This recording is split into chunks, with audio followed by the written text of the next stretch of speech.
There are other pieces of this puzzle, though, when it comes to immigration and deportation that's having a pronounced impact on the labor market in the United States and affecting a wide variety of industries, from agriculture to construction to home health care to hospitality.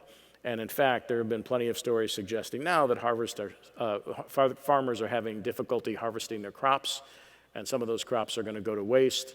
Farmers are approaching, in some instances, bankruptcy for this kind of gut punch that they're taking twice. One from the tariffs.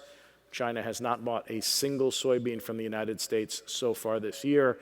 So farmers, particularly when it comes to grains and beans and things like that, are suffering at the hands of the trade wars that we're having. And then also their labor market is being gutted by forced deportations. Now, I've come across these numbers once, and so I use them advisedly. I'm not sure if they're entirely accurate, but there have been 600,000 forced deportations and 1.4 million voluntary departures, which means 2 million undocumented immigrants have left the United States. Now, granted, our labor market is 171 million people, but we have had for quite some time an underground economy, if you will, that uses undocumented labor, in particularly those areas that I talked about before, and they are now feeling the pinch.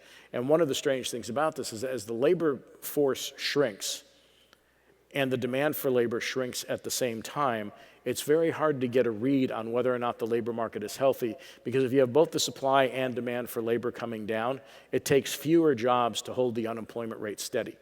So it's a very strange situation to be in, that we have a 4.3% unemployment rate, but you're seeing more layoffs, you're seeing departures, you're seeing a change in the mix of the, again, composition of the labor force, and you're seeing government layoffs as well. And what's going to be interesting, not that we can see the numbers right now because of the government shutdown, but of those government employees who were either laid off by DOGE or took voluntary severance packages, those severance packages for 100,000 government employees ran out on September 30th. So if they do not find jobs in the private sector and start filing for unemployment insurance benefits, and again, we're not getting the data because the government's closed down, you'll see a spike in claims, which would make us look like we're in recession. Once you cross 300,000 claims, and we're somewhere around 217, 220,000 claims, people start to worry about a recession. And that doesn't count the layoffs that are going on right now, the reductions in force that are taking place that the head of the Office of Management and Budget, Russell Vought, is undertaking and threatening to make permanent.